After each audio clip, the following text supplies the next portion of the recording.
Hey folks, this is Andy Polk with FDRA. I'm with our chief economist, Gary Rains. We're doing a quick Shoeconomy update. We just got new data in on footwear retail and prices, and we want to run through that really quickly to keep our footwear partners up to date. Gary, tell us what's going on in the marketplace. Hey, Andy, I appreciate the chance to discuss here. In short, we saw a great holiday season for total retail sales, but we did not see that shoe store sales fared as well. We see the last two data points here for November and December showing strong year-over-year growth in total retail sales, but shoe store sales continued to decline for the seventh straight month. The line below the zero demarcation mark here.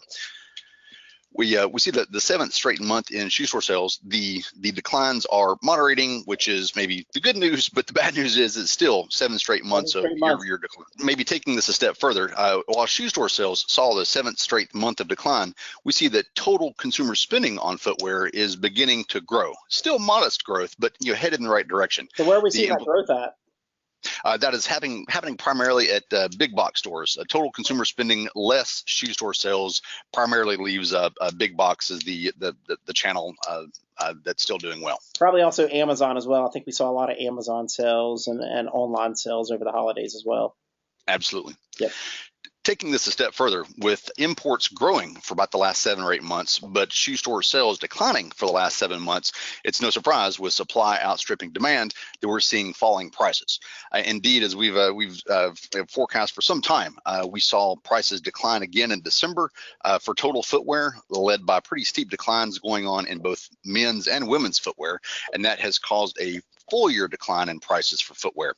In fact, we see that footwear prices from 2016 to 2017 were down about 0.5% year over year, compared to most of the rest of the retail sectors that saw pretty sizable increases.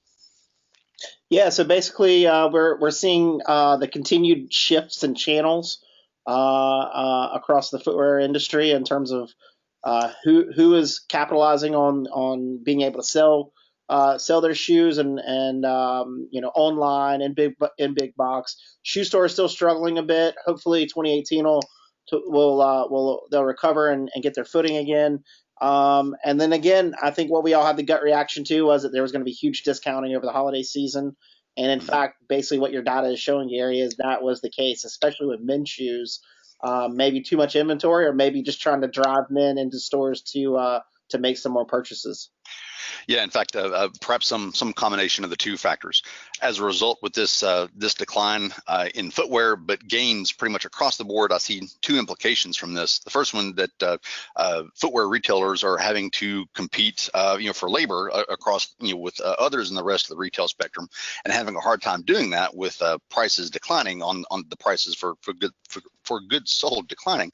But the other implication is that with retail sales continuing to decline for shoe stores, it's going to have a hard time seeing this number turn positive until imports get pared back and we see those inventories get whittled lower in 2018. Great. Folks, this is, again, it's Andy Polk with FDRA and Gary Rains, our chief economist in FDRA. Just giving you a quick snapshot of what we're seeing in the marketplace. Our members can always log in to FDRA.org or the Intel Center and actually pull down our retail and price reports in full. If you're not a member and you want to know more about FDRA and what we can provide for you, please just let me know at apolk@fdra.org. And until next time, this is Andy and Gary signing off. Thanks.